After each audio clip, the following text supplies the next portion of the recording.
کہ آپ کے پاس کوئی مسلمان شرابی آ کر ٹھہر گیا،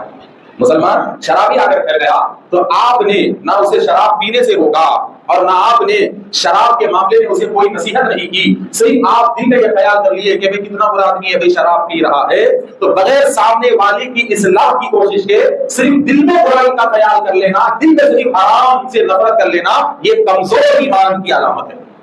یہ کمزور ایمان کی علامت ہے۔ تو اب ذرا سوچئے کہ ہمارا ماحول کیسا ہے، اور ہمارے ماحول میں ہم گنہگاروں سے نفرت کتنی کر رہے ہیں، اور ہمارے ماحول میں ہم گناہوں کو کتنا روک رہے ہیں، اور ہمارے اندر ایمان طاقتور ہے کہ ہمارے اندر ایمان کمزور ہے، کہ اب ہمیں جائزہ لینا چاہیے،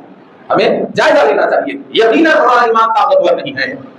ہمارے پاس صرف دعویٰ ہے کہ ہم مسلمان ہیں، ہم مسلمان ہیں، مگر یہ پکی بات ہے کہ ہمارے پاس ایمان طاقتور نہیں ہے۔ اگر ہمارے پاس ایمان طاقتور ہوگا تو مسلمان گلے شکوے کرتے ہوئے نظر نہیں آتا، بلکہ مسلمان اپنے پاس جو سہولت ہے اس سہولت سے برائیوں کو روکتا ہوا نظر آتا، برائیوں کو روکتا ہوا نظر آتا، اور لوگوں کو سناتا ہوا نظر آتا، اور اپنے گھروں میں اور اپنے محلوں میں اسلام کا صحیح نظام قائم کرتے ہوئے مسلمان نظر آتا ہے۔ تو آج ہم نہ برائی کو روک رہے ہیں، نہ ہم برائی کو روکنے کی کوشش کر رہے ہیں، اور نہ ہم برائی کو برا سمجھ رہے ہیں، تو صاف سیدھی بات ہے کہ ہمارے اندر جو ایمان ہے وہ کمزور ایمان ہے، اور اتنے کمزور ایمان سے ہم دوسروں کو کیا بتا سکتے ہیں، ہم خود نہیں بچ سکتے۔